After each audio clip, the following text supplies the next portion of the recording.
est 9h16. Intéressons-nous à présent aux devises et à leur cours. Et pour nous accompagner, nous retrouvons Philippe Lermy. Philippe, bonjour. Bonjour Roselyne. Vous êtes trader, formateur et ancien chef trader d'une banque centrale.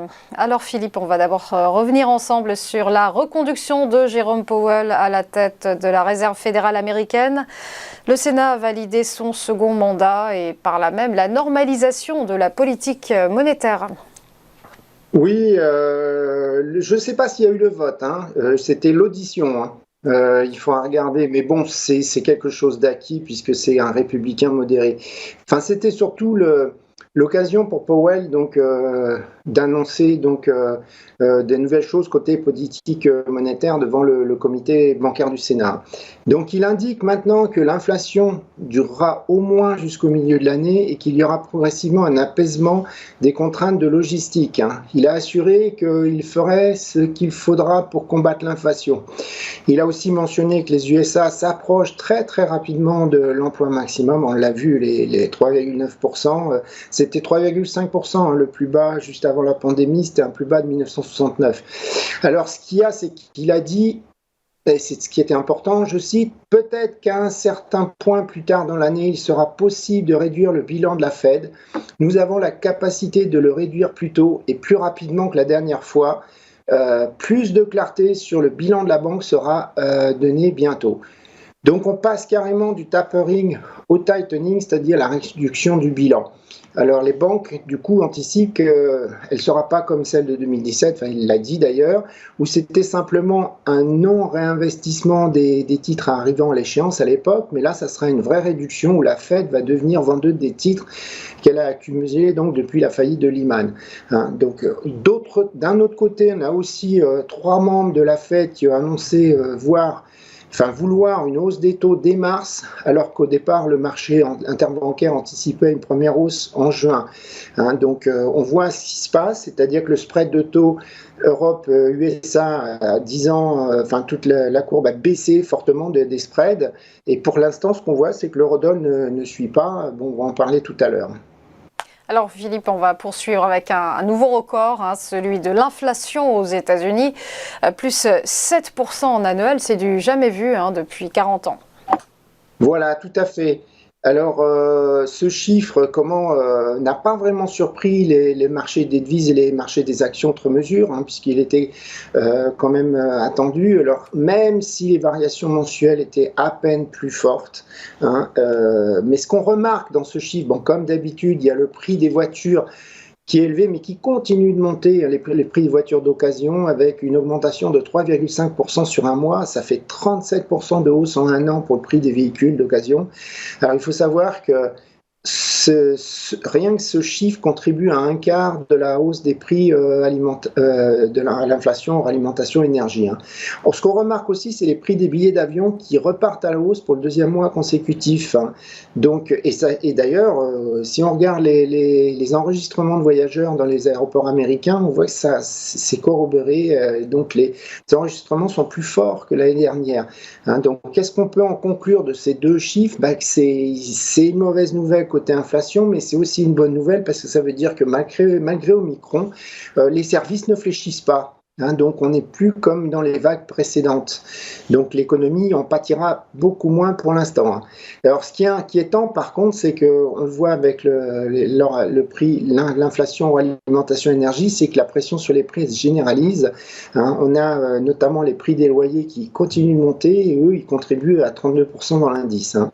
Donc voilà, la seule bonne surprise dans ce chiffre, c'est l'énergie qui baisse un tout petit peu, moins 0,4%, mais en réalité c'est une stabilité, puisque ça fait quand même 29,3% sur un an. Donc voilà. Philippe, il y a eu aussi la publication des chiffres de vente au détail aux États-Unis. Alors sans surprise, ces chiffres sont en forte baisse. Oui, alors elles étaient attendues en baisse, elles ont quand même plutôt baissé plus que ce qui était attendu. Elles sont sorties un extrême quand même bas, moins 1,9%, alors qu'on attendait moins 0,1%. Ça fait quand même énorme, enfin en mensuel, hein, d'un mois sur l'autre. Hein. Donc, sachant que le plus pessimiste des économistes attendait que moins 2%. Voilà. Alors c'est dû on le savait, hein, que les ventes de détail du mois de novembre avaient été surpris à la hausse. Hein. C'était une anticipation des ménages, des problèmes de logistique. Donc ils avaient acheté leurs cadeaux de Noël beaucoup plus tôt que d'habitude. Hein. Donc c'est ça qui était prévu. Mais par contre, il y a des problèmes plus gênants, hein, parce que cette faiblesse des ventes, elle monte aussi, c'est le graphe que vous voyez, des stocks en forte baisse et des retards de livraison dus aux problèmes de logistique, donc inflation, hein, c'est ça que ça veut dire. Hein. En plus, la faiblesse des ventes, elle est généralisée, elle touche l'habillement, le mobilier de maison, les articles de sport, de loisirs. Voilà, donc, et autre surprise, mais là encore plus surprenante, qui contredit ce que je vous ai dit juste avant concernant les services, on voit que les ventes online baissent fortement avec moins 1,7%. C'est quand même surprenant parce que Omicron, où ça correspond, Omicron voudrait dire plus de ventes online. Hein. Voilà. Bon, est-ce que c'est une tendance? Non, parce que les consommateurs, ils ont une pile de cash qui est amassée, qui reste au plus haut depuis le début de la pandémie. Hein. Ils ont 8 trillions dans leur poche. Hein. Donc, et si on regarde sur une année, la consommation, elle est en hausse de 17%. Alors Philippe, quelques événements sont à scruter cette semaine. D'abord l'indice ZOO publié en Allemagne, sans grand impact sur les investisseurs, il faut bien l'avouer. Oui, alors avant tout, je voulais dire, il n'y a pas du tout de chiffre américain important cette semaine. Alors déjà aujourd'hui, c'est Martin Luther King, hein, donc c'est fermé. Pareil, la Fed, c'est blackout, donc ça veut dire qu'il n'y aura pas de discours de membres de la Fed sur la politique monétaire. Hein. Donc la seule chose importante, je dirais, côté euro-dollar, que les investisseurs vont se mettre sur la danse, c'est le ZOO. Hein. Alors, on attend une légère remontée de ce chiffre, à 32,7 contre 29,9 le mois précédent. Alors, ce qu'on voyait, c'est que le mois dernier, la composante sur la situation actuelle avait replongé, alors que ça faisait 4-5 mois qu'elle était redevenue positive. C'était depuis juin, quoi.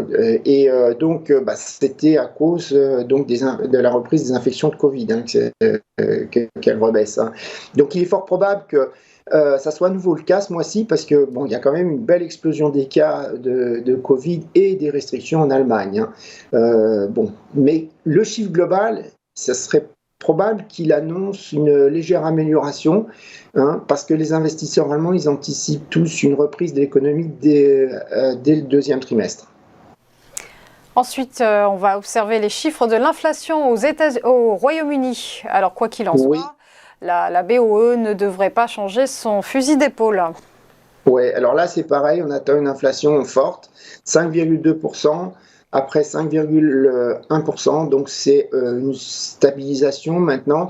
Alors il faut voir qu'en l'espace de 2 mois, elle est montée hyper fortement. On est passé de 3,1 à 5,1%. Hein. D'un côté, on a eu Omicron qui a probablement conduit à une baisse de la demande et donc des prix. Puis de l'autre, on a eu des problèmes de logistique à cause d'un absentéisme élevé, hein, dû à l'isolation des gens qui ont Covid. Hein. Mais ce qu'on peut se dire, c'est que même en cas de surprise à la baisse, et étant donné les fortes hausses précédentes de ce chiffre, il faudrait un écart énorme pour que ce chiffre mette en question une hausse du taux directeur de la Banque d'Angleterre en février.